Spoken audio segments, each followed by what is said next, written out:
Hay una imagen que nadie grabó pero que miles de personas vivieron.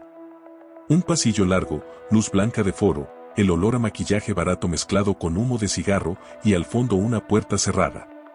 Detrás de esa puerta estaba el hombre que podía darte todo o quitarte todo con la misma facilidad con que se apaga una lámpara. Los que esperaban en ese pasillo lo sabían. Sonreían igual. Respiraban distinto. Eso era lo que nadie veía en la pantalla los domingos por la tarde. Lo que sí veía México entero era a Raúl Velasco. Traje oscuro, corbata impecable, sonrisa de anfitrión perpetuo. El hombre que llevó casi 30 años siendo la puerta de entrada al espectáculo mexicano. El que descubrió a unos, ignoró a otros y destruyó a algunos más sin necesidad de levantar la voz ni cambiar la expresión. Solo necesitaba no volver a invitarlos. Y en ese sistema, no ser invitado era equivalente a dejar de existir. La televisión mexicana tiene muchos personajes históricos. Tiene figuras que moldearon lo que el país vio, lo que el país cantó, lo que el país decidió que valía la pena admirar. Pero hay uno que ocupa un lugar diferente a todos los demás. No porque fuera el más talentoso. No porque fuera el más carismático. Sino porque fue el que más tiempo sostuvo, con más eficiencia y menos rendición de cuentas, el control absoluto sobre quién podía ser famoso en México y bajo qué condiciones. Y la historia de ese control, la historia real, no la que se contó en los homenajes de noviembre de 2006, empieza mucho antes de que encendieran las cámaras de Siempre en Domingo por primera vez. Empieza en Celaya, Guanajuato, en 1933, con un niño que aprendió antes de aprender a leer que el origen es una jaula y que salir de ella requiere entender exactamente cómo funciona la cerradura. Hoy vas a entender tres cosas que rara vez se ponen juntas en la misma historia. Primero, como un contador de banco de provincia construyó el sistema de control más sofisticado que haya existido en la televisión mexicana, y por qué ese sistema dependía de algo mucho más oscuro que el talento o la visión artística. Segundo, lo que realmente ocurría detrás de las cámaras de Siempre en Domingo, los episodios que quedaron grabados y que no se pueden borrar, los que no se grabaron pero que demasiadas personas recuerdan con demasiada coherencia, y lo que le pasó concretamente a quienes se negaron a entender las reglas no escritas del foro. Y tercero, cómo termina un hombre que durante décadas confundió el poder con su propia identidad cuando ese poder desaparece, y por qué ese final dice más sobre el sistema que construyó que cualquier párrafo de cualquier obituario que le hayan dedicado. Esta no es una historia de nostalgia televisiva. No es una celebración de una época dorada. Es una historia sobre lo que le pasa a una industria y a las personas que la habitan, cuando decide que una sola persona puede decidir quién existe y quién no, y sobre lo que pasa cuando esa decisión deja de cuestionarse durante suficientes años como para volverse invisible. Celaya, Guanajuato, 1933. No hay nada romántico en ese origen. Es un México de límites clarísimos, donde la clase social no es una abstracción filosófica sino una dirección, una forma de pronunciar las palabras, el tipo de zapatos que llevas cuando vas al mercado un miércoles por la mañana. Raúl Velasco Nájera nació ahí y creció aprendiendo algo que los hijos de familias con dinero nunca necesitan aprender, que la invisibilidad duele de una manera específica y que salir de ella requiere algo más que el talento que uno pueda tener. Requiere entender el sistema desde adentro. Requiere saber exactamente qué quiere cada persona que puede abrirte una puerta. Se fue a la Ciudad de México siendo ya un adulto joven. Llegó sin padrinos, sin apellido que abriera puertas, sin más capital que la capacidad de observar y la disposición de ser paciente. Trabajó como contador en el Banco Nacional de México. Y aquí está el detalle que la mayoría de las biografías de salón omiten porque parece menor, porque parece un dato de transición antes de lo interesante. Un banco no solo te enseña a contar dinero. Te enseña a evaluar riesgos. Te enseña a clasificar. Te enseña que cada persona que entra por esa puerta tiene un expediente, un historial, una capacidad de endeudamiento, un valor que puede medirse con precisión si tienes las herramientas correctas. Velasco nunca dejó de ser contador. Solo cambió el tipo de activo que medía. La transición al periodismo de espectáculos no fue un salto romántico hacia la creatividad ni una vocación que esperaba ser descubierta. Fue una inversión calculada. Las revistas de la época necesitaban gente que entendiera la industria desde adentro sin pertenecer todavía a ella. Las radionovelas necesitaban gente que supiera construir narrativas que mantuvieran a la audiencia enganchada de semana en semana. Y Velasco, observando cómo se fabricaba una estrella desde la periferia del sistema, fue acumulando algo más valioso que la fama propia: información. Sabía quién le debía favores a quién. Sabía qué productores tenían poder real y cuáles solo tenían título en la puerta. Sabía cómo funcionaba la maquinaria antes de subirse a ella. Y cuando se subió, supo exactamente qué palancas mover. Cuando llegó a Televisa y cuando en 1969 nació Siempre en Domingo, Velasco no entró como figura artística que necesitaba construir su propia audiencia. Entró como arquitecto de una estructura que ya tenía clara en la cabeza. El programa fue su diseño. Y lo que diseñó no fue un escaparate de talentos donde el mejor ganaba. Fue una frontera. Una aduana emocional donde el pasaporte no era cantar bien ni haber llenado palenques en provincias. El pasaporte real era la docilidad. La capacidad de entender que estabas ahí porque él lo había decidido, que seguirías ahí mientras siguiera siendo conveniente para él y que si alguna vez eso cambiaba, el camino de vuelta no existía. Eso es lo que construyó en 29 años de Domingos. No una carrera. Un sistema. Un sistema tan eficiente y tan naturalizado que la mayoría de la industria dejó de percibir sus bordes. Simplemente asumió que así funcionaban las cosas. Que había que pasar por ahí. Que la alternativa era el silencio. Si compartiste este video antes de llegar aquí, gracias. Si no lo has hecho, este es el momento. Porque lo que viene a continuación es lo que el sistema nunca quiso que saliera del pasillo. Para entender cómo funcionaba el poder de Raúl Velasco en la práctica, no hace falta especular ni reconstruir nada. Hay registros. Hay fechas. Hay palabras que quedaron capturadas porque el foro estaba encendido y las cámaras, cuando están encendidas, no apagan lo que ya grabaron. 17 de enero de 1982. Un domingo por la tarde. Un cantante joven llamado Fernando Villares llega al foro respaldado por Amparo Rubín, que en ese momento era un hombre con peso real en la industria. En cualquier otro contexto, ese respaldo habría sido suficiente para garantizar al menos una presentación digna, un trato respetuoso, la posibilidad de que el público tuviera su propia opinión. Pero Velasco no funcionaba con la lógica de una industria normal donde el talento compite en términos relativamente justos. Funcionaba con la lógica de un tribunal donde el juez no tiene que justificar sus fallos. Ese domingo, sin esperar a que la canción terminara de hacer su trabajo, sin dejar que el público formara su propio criterio, emitió su veredicto en vivo. Lo dijo con la misma tranquilidad con que le comunicas a alguien en el banco que su solicitud no fue aprobada. Sin drama. Sin disculpa. Sin interés en mitigar el daño. Solo la sentencia. El daño de esa sentencia no fue la vergüenza del momento, aunque la vergüenza en vivo frente a millones de personas tampoco es un detalle menor.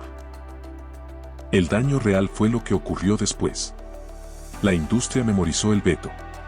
Los productores entendieron el mensaje sin que nadie se los tuviera que explicar. El representante que llevaba al siguiente artista al día siguiente llegó con la lección ya aprendida. Y el artista que iba a presentarse la semana siguiente llegó con un nivel de ansiedad que no tenía nada que ver con sus capacidades artísticas y todo que ver con el miedo a terminar como Fernando Villares.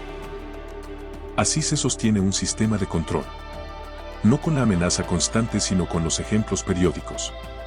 Un sacrificio visible de vez en cuando es suficiente para disciplinar a todos los demás sin que nadie tenga que decir nada explícitamente. Después vino Thalía.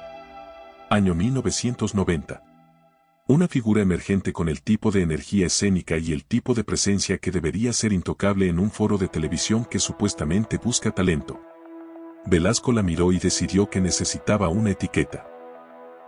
Una sola palabra para definirla frente a millones de espectadores, para enseñarle a la industria cómo calibrar su mirada hacia ella, para hacerle saber a ella misma dónde estaba parada en la jerarquía de su criterio: corrientota. No fue un comentario casual al aire que después lamentó. Fue una instrucción. Y funcionó porque en ese sistema una palabra dicha por el hombre correcto frente a la cámara correcta en el momento correcto tenía más poder que 10 años de trabajo acumulado. El caso de Joan Sebastián es diferente y merece un análisis separado porque tiene un segundo acto que dice más que el primero. Cuando todavía era un compositor sin el capital simbólico que vendría después, cuando su nombre no garantizaba palenques llenos ni discos con cifras de 7 dígitos, Velasco lo ignoró. Lo dejó fuera del foro. No con un veto dramático sino con algo más efectivo, la indiferencia. Años más tarde, cuando Joan Sebastián ya no necesitaba la puerta de siempre en domingo para existir en la industria, cuando su nombre llenaba estadios sin necesitar la bendición de nadie, regresó. Y en ese regreso ocurrió algo que define con claridad brutal la diferencia entre poder legítimo y control por miedo. Velasco lo obligó a pedir disculpas frente a las cámaras. A él, que había sido ignorado. A él, que había sido dejado afuera sin explicación. Lo obligó a disculparse. Eso no fue un gesto de reconciliación. Fue una demostración de que el control, incluso cuando ya no es necesario para el que lo recibe, puede seguir exigiendo rendición por el simple placer de confirmar que todavía funciona. Hay otros nombres. Coque Muñiz, señalado públicamente por un supuesto playback que convirtió el foro en sala de interrogatorio. Cepillín, empujado fuera del sistema por un conflicto que nunca se explicó públicamente con suficiente claridad. Lupe Esparza, comparado en términos que no tenían nada de artísticos. Lucha Villa, presionada sobre el cuerpo como si el peso fuera una calificación musical. Cada uno de esos episodios, tomado de forma aislada, podría leerse como un error de criterio, un exceso de franqueza, una época en que las cosas se hacían de otra manera. Juntos forman un patrón que no admite otra lectura. Humillar en vivo tiene una función específica. No solo destruyes a uno. Le enseñas a 100 lo que les puede pasar si no entienden las reglas. Pero hay una dimensión del sistema que los episodios grabados no pueden describir completamente, porque lo más efectivo del control nunca ocurrió frente a las cámaras. Ocurrió en lo que no se grabó. En los pasillos donde los representantes aprendieron a negociar con la cabeza baja. En los camerinos donde las artistas jóvenes entendían que el acceso al foro dependía de algo que nadie nombraba en voz alta pero que todos interpretaban de la misma manera. En las conversaciones que terminaban en acuerdos que no quedaban en ningún papel porque no necesitaban quedar en ningún papel. El miedo es un contrato que no requiere firma. Se habló durante años, en voz cada vez menos baja y con cada vez menos miedo a las consecuencias, de un circuito de favores que cruzaba la línea entre el acceso profesional y algo que hoy no tendría ninguna ambigüedad para nombrarlo. Testimonios que se repetían con demasiada coherencia estructural para ser coincidencia. Nombres que aparecían en los mismos relatos desde ángulos distintos y en momentos diferentes. La maquinaria que convertía ciertas puertas en deudas que se pagaban de maneras que nunca quedaban registradas y que nunca se podían denunciar sin destruirse al mismo tiempo que denunciabas. Televisa negó. Siempre negó. Y la negación institucional, cuando viene de la empresa más poderosa del país respaldada por el partido que gobernó México durante 71 años consecutivos, tiene un peso específico. Aplasta las voces antes de que puedan organizarse en algo que requiera una respuesta formal. No hace falta amenazar a nadie directamente. El tamaño del sistema es la amenaza. Lo que quedó fue el fantasma. La historia que se cuenta a medias en voz baja, en contextos donde nadie tiene encendida una grabadora, por personas que ya no tienen nada que perder pero que aún así dosifican lo que dicen porque han aprendido que el sistema tiene memoria larga y alcance amplio. Y el fantasma sigue ahí. No porque nadie sepa lo que ocurrió, sino porque nombrarlo completamente todavía cuesta algo.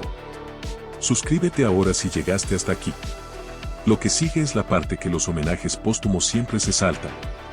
En 1994, algo comienza a cambiar en el aire que Velasco respira cada domingo. No es un evento puntual que puedas fechar con precisión. Es una erosión. México entra en una década de fracturas profundas. El levantamiento zapatista en enero. El asesinato de Colosio en marzo. La crisis económica de diciembre. El país empieza a preguntarse cosas que antes no se preguntaba en voz alta, y esa nueva disposición a cuestionar no se queda en la política. Se filtra hacia la cultura. Hacia la televisión. Los jóvenes de mediados de los 90 no crecieron creyendo que siempre en domingo era la única puerta que importaba. Crecieron con más opciones, con más canales, con artistas que habían construido audiencias reales sin necesitar la bendición de ningún guardián del foro. El rock en español ya no se escondía. El pop juvenil ya no pedía permiso. Y la generación que estaba llegando a la industria traía consigo una actitud que el sistema de Velasco no sabía cómo procesar, la actitud de quien no reconoce la autoridad que no ha ganado su reconocimiento. Velasco lo nota. Lo nota en los números de rating que empiezan a moverse en la dirección equivocada. Lo nota en las reuniones con ejecutivos de Televisa donde el tono empieza a incluir palabras como renovación y formatos nuevos con una frecuencia que no le están pidiendo su opinión. Lo nota en los artistas jóvenes que llegan al foro sin el mismo miedo reverente que tenían los de la generación que él moldeó. Y lo que más le cuesta procesar no es que las cosas estén cambiando, sino que están cambiando sin consultarle. Mientras esto ocurre afuera, adentro el cuerpo empieza a cobrar sus propias facturas. La hepatitis C es una enfermedad que avanza en silencio durante años, que no te derrumba de un día para otro sino que te va quitando capacidades de forma tan gradual que cuando lo notas ya llevas tiempo perdido. El hombre que construyó su poder sobre la imagen de firmeza absoluta, sobre la certeza de que nunca mostraría vulnerabilidad porque la vulnerabilidad era el arma que él usaba contra otros, ese hombre empieza a depender de médicos, de tratamientos, de ritmos que no son los suyos ni los que él eligió. La dependencia, para alguien que convirtió la autonomía en identidad y la autonomía de los demás en debilidad que explotar, es una forma de humillación que no tiene salida elegante. En abril de 1998, Televisa cancela Siempre en Domingo. No hay despedida épica. No hay episodio final con el peso histórico que correspondería a 29 años de domingos ininterrumpidos construyendo lo que millones de mexicanos entendían como cultura. Solo un comunicado. La decisión ya estaba tomada antes de que él pudiera argumentar nada en su favor. El sistema que había servido y que le había servido durante casi 3 décadas decidió que ya no lo necesitaba con la misma frialdad con que él había decidido durante años que ya no necesitaba a tal o cual artista. Los sistemas, cuando deciden que alguien es prescindible, no negocian ni explican. Solo continúan. Lo que siguió fue el tipo de caída que no aparece en los obituarios pero que es la única caída que realmente importa.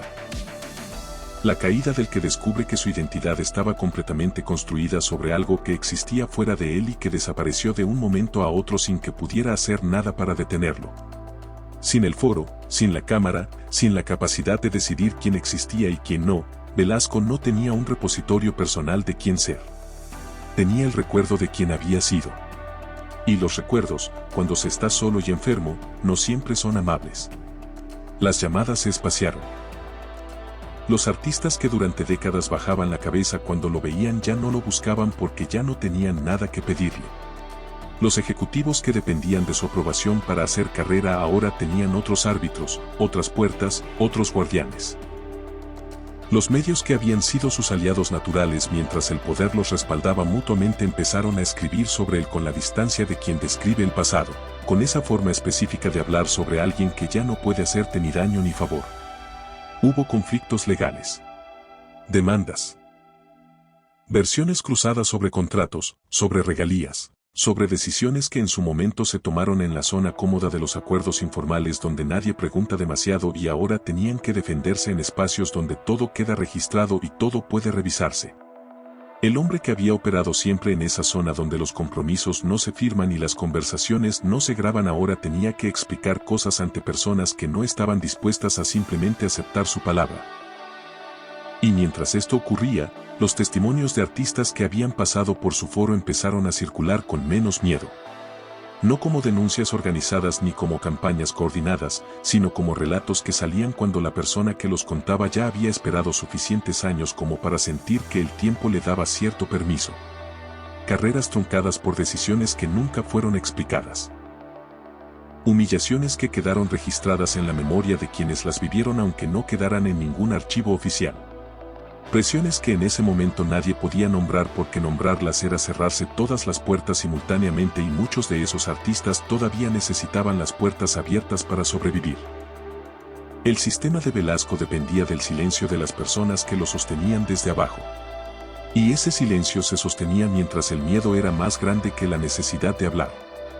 Cuando el poder se fue, cuando quedó claro que el foro ya no iba a reabrir y que el hombre que lo dirigía ya no tenía capacidad de represalia real, el miedo se fue con él. No todo el miedo. Nunca se va todo el miedo. pero suficiente para que empezaran a salir voces que antes no podían salir. Raúl Velasco murió el 26 de noviembre de 2006 en Acapulco. Tenía 73 años. Los noticieros prepararon sus homenajes con la eficiencia de quien tiene el guión listo desde hace tiempo porque sabe que el momento llegará en algún momento y vale la pena estar preparado. El pionero. El constructor de estrellas. El rostro de una época. El hombre que descubrió a tantos. Todas esas frases tienen algo de verdad. Ninguna de ellas es completa. Y el problema con las verdades incompletas es que no son errores.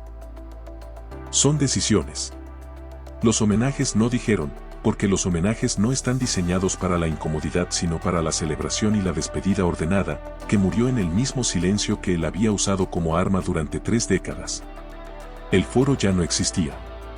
El programa que era su identidad había desaparecido 8 años antes. Los artistas que dependían de su aprobación habían encontrado otros caminos o habían dejado de buscar caminos. El sistema que construyó seguía operando con la misma lógica pero ya con otros rostros visibles en el centro.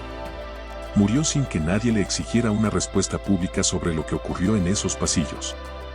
Sin que ninguna institución decidiera que valía la pena investigar lo que tantas voces describían con demasiada coherencia interna para ser simple rumor o simple resentimiento de artistas que no habían tenido éxito. Sin que el país que lo vio cada domingo durante 29 años tuviera que procesar de manera colectiva la distancia entre lo que apareció en pantalla y lo que ocurría detrás de ella. Eso, más que la enfermedad, más que el olvido progresivo, más que el final solitario en Acapulco lejos de los foros y los aplausos, es el precio aterrador del que nadie habla con suficiente honestidad. No el que pagó él con su cuerpo y con su identidad desgastada. El que pagó el sistema que lo hizo posible y que nunca tuvo que rendir cuentas por construirse de esa manera. Porque Raúl Velasco no fue un fenómeno individual que surgió de la nada y que se puede analizar en aislamiento como si fuera una anomalía. Fue el producto visible de una industria que tomó una decisión consciente, que el talento solo tenía valor si venía empaquetado con obediencia. Que el acceso a la audiencia masiva era una mercancía que se entregaba a cambio de docilidad. Que el miedo era una herramienta de gestión tan legítima y tan eficiente como cualquier otra, y que mientras los números de rating siguieran siendo buenos, las preguntas sobre cómo se fabricaban esos números no necesitaban respuesta. Esa decisión no la tomó solo Velasco. La tomó la empresa que lo puso ahí y que se benefició de su control durante décadas. La tomó el sistema político que necesitaba una televisión que no hiciera preguntas incómodas. La tomaron los artistas que calcularon que era más barato someterse que resistir. La tomó el público que cada domingo se sentaba frente al televisor sin preguntarse qué había costado poner esa pantalla en movimiento. El problema con los sistemas así no es que existan en secreto. El problema central es que existen a plena vista y todos los actores involucrados deciden simultáneamente que mirar hacia otro lado es más conveniente que nombrar lo que hay. Que la carga del silencio es menor que el costo de hablar. Que el sistema, aunque no sea justo, al menos es predecible. Y aquí está la pregunta que no tiene respuesta cómoda: cuando un sistema así llega a su fin, cuando el hombre que lo encarnaba muere y el programa que era su vehículo ya no existe, ¿quién paga realmente el precio? No el hombre que lo dirigió. No la empresa que lo sostuvo. Los que pagaron el precio más alto fueron los que estaban en ese pasillo con luz blanca esperando que los llamaran. Los que construyeron carreras sobre una base de miedo y sumisión. Los que aprendieron desde jóvenes que el talento no bastaba si no venías dispuesto a entregarte a algo que nadie nombraba pero todos entendían perfectamente. Esos son los que pagaron. Y muchos de ellos nunca lo nombraron en público no porque no supieran que era un abuso, sino porque nombrarlo todavía cuesta algo. Velasco es historia. El foro ya no existe. El programa terminó hace más de 20 años. Pero la lógica que él representó con tanta eficiencia, la idea de que el acceso a la audiencia es una puerta que alguien controla y que ese alguien puede cobrar lo que quiera por abrirla, esa lógica no murió con él. Se adaptó. Cambió de plataforma. Cambió los nombres de los guardianes. Pero la jerarquía de quien decide quién existe y bajo qué condiciones sigue operando. Y mientras no se nombre con claridad seguirá reproduciéndose. No porque sea inevitable sino porque nombrarlo completamente requiere que todos los que se beneficiaron del sistema estén dispuestos a aceptar su parte en él. Y esa disposición, en cualquier industria donde el poder se concentra sin rendición de cuentas, es siempre la excepción. Cuéntame en los comentarios qué piensas. ¿Crees que lo que vivieron esos artistas en los pasillos de Siempre en Domingo pudo haberse evitado? ¿O era el resultado inevitable de un sistema donde una sola persona concentraba ese nivel de poder sin ninguna rendición de cuentas real? ¿Y crees que ese sistema desapareció o solo cambió de cara? Si llegaste hasta aquí y esta historia te dejó pensando, suscríbete ahora y activa la campana para no perderte lo que viene. Lo que voy a contar la próxima semana involucra a otro pilar de la industria mexicana, alguien que también construyó un imperio y también pagó un precio que nadie que lo admiraba desde afuera podía imaginar. Una historia que lleva décadas esperando ser contada en su totalidad. La fama tiene muchas formas de cobrar lo que se le debe. La próxima semana vamos a hablar de una de las más brutales.